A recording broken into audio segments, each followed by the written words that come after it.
एक ऐसी खबर से करने जा रहे हैं जो आज आपको दहला देगी। हिंदुओं पर अत्याचार को लेकर ये वो खबर है जो आपके रोंगटे भी खड़ी कर देगी। आपको यकीन नहीं होगा कि यह खबर दिल्ली से सिर्फ 150 किलोमीटर की दूरी पर बसे एक शहर की है। राजस्थान का अलवर ये शहर है और उसके आसपास के इलाके हिंदू विहीन होते जा रहे हैं। ये बड़ी खबर राजस्थान के अलवर से है, जहां पर हिंदू महफूज नहीं है। न्यूज नेशन की बड़ी पड़ताल में यह सच सामने आया है और यह सच आज आपको दिल और दिमाग खोलकर देखना चाहिए, सुनना चाहिए और समझना चाहिए और इसके खिलाफ आवाज भी उठानी चाहिए। अलवर में हिंदू बच्चियों के साथ घिनौनी हरकतें लगातार बढ़ती जा रही हैं। कई मंदिरों पर कब्जा वहां पर किया गया है, मस्जिदें बना दी गई हैं, धर्म नहीं बदलने पर लोगों की हत्याएं की गई हैं, आरती और घंटी बजाने पर मंदिरों पर हमले किए गए हैं। यानी मंदिरों में आरती करना और घंटियां बजाना पूजा पाठ के दौरान एक तरह से पाबंदी जैसी स्थिति कई गांवों में हिंदू आबादी ना के बराबर रह गई है। 3 तस्वीरें आपकी टेलीविजन स्क्रीन पर है। मंदिरों पर कब्जा किया गया है, आरती अगर वहां पर की जाती है, अगर घंटियां बजाई जाती हैं, अगर शंख बजाए जाते हैं, तो ऐसा करने पर मंदिरों पर हमला किया जाता है। वहां पर पूजा पाठ करने की मनाही है। मजबूरी में लोग अपने घर में भगवान की पूजा करते हैं, लेकिन डर और दहशत के साए में। दूसरी तस्वीर है, हिंदू बेटियों पर जुल्म हो रहा है। वो घर से बाहर निकलने पर असुरक्षित महसूस करती हैं कि कब कोई आकर उन्हें छेड़ दे, उनके साथ किसी दुष्कर्म की वारदात को अंजाम दे दे। हिंदू विहीन होते जा रहे हैं ये गांव अलवर और भरतपुर, यानी राजस्थान का जो मेवात का इलाका है। राजस्थान के भरतपुर जिले के भंडारा गांव में 400 साल पुराने शिव मंदिर पर कब्जा कर लिया गया। भंडारा गांव का शिव मंदिर अब इतिहास बन गया है। उसे मस्जिद में मिला लिया गया है और वहां मस्जिद का निर्माण हो रहा है। यहाँ के हिंदू समाज के लोगों ने काफी उसका विरोध किया, क्योंकि अब वो अल्पसंख्यक हैं, बहुत कुछ कर नहीं सकते, तो उनके आंख के सामने ही उनके मंदिर पर कब्जा कर लिया गया और मस्जिद बना दिया गया। अब ये लोग इतने दुखी हैं, शोक संतप्त हैं कि जो एक मंदिर था वो भी निकल गया हाथ से।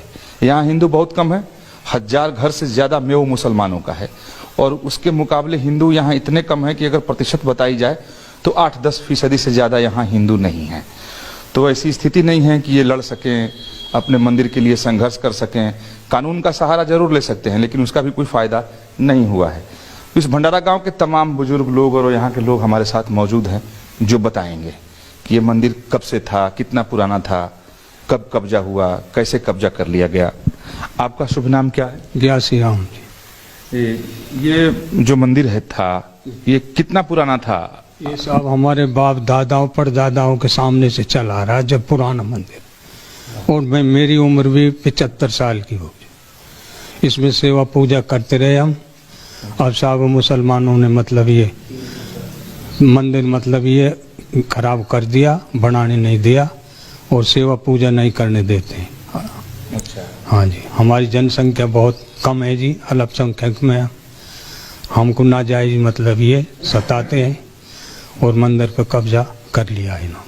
अच्छा, तो मस्जिद बना रहे हैं वहाँ? मस्जिद बना रहे हैं, जो मस्जिद बना रखी है उस पर मस्जिद में मिला रहे हैं उसको। अच्छा, मस्जिद में मिला लिया, मैंने देखा कि उसको। जी हाँ, मिला लिया जी। और इस सच को आज देश को सुनना समझना चाहिए कि आखिरकार हम किस दिशा में जा रहे हैं। राजस्थान के मेवात, जिसका जिक्र हम लगातार कर रहे हैं, वहां पर हिंदुओं पर अत्याचार हो रहा है। इसका दहलाने वाला खुलासा हुआ है अलवर जिले के रामगढ़ में। यहाँ 11वीं में पढ़ने वाली छात्रा से 1.5 साल तक छेड़छाड़ की गई। मेव मुसलमानों ने बच्ची से बलात्कार भी किया। इस बच्ची ने स्कूल जाना छोड़ दिया। मुसलमानों ने घर से इस लड़की को उठाकर ले जाने की कोशिश की तो तंग आकर लड़की ने 18 जून को कुएं में कूदकर जान देने की कोशिश भी की।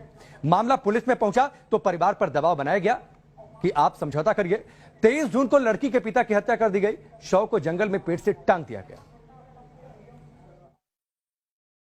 इंसाफ तो चाहिए, हिम्मत तो करनी पड़ेगी एक तरह से, पर इस समय ना मुझे बहुत डर लग रहा है, क्योंकि ना मैं पापा को खो चुकी हूँ। कोई भरोसा नहीं कि मेरे भाइयों तक की मुसीबत बन जाए। अब तक मैं मजबूत हूँ बयानों पे, लेकिन आगे पता नहीं, क्योंकि धमकियां तो अब भी है हमारे पास। कहा गया है कि 1 लाश बिछ गई, आगे जाने कितनी लाशें बिछ सकती है, कोई भरोसा नहीं है। ना मुझे ना 1.5 सालों में मुझे इतना घुटन कर दिया उन्होंने मेरे अंदर, ना मुझे खुद को घुटने पर मजबूर कर दिया उन्होंने। सर उन्होंने बहुत, मैंने सोचा नहीं था कि मैं अब तक चुप थी, क्योंकि अपने परिवार के लिए जिस दिन इंसाफ मांगा तो देखो मेरे पिताजी का क्या हालत कर दिया उन्होंने।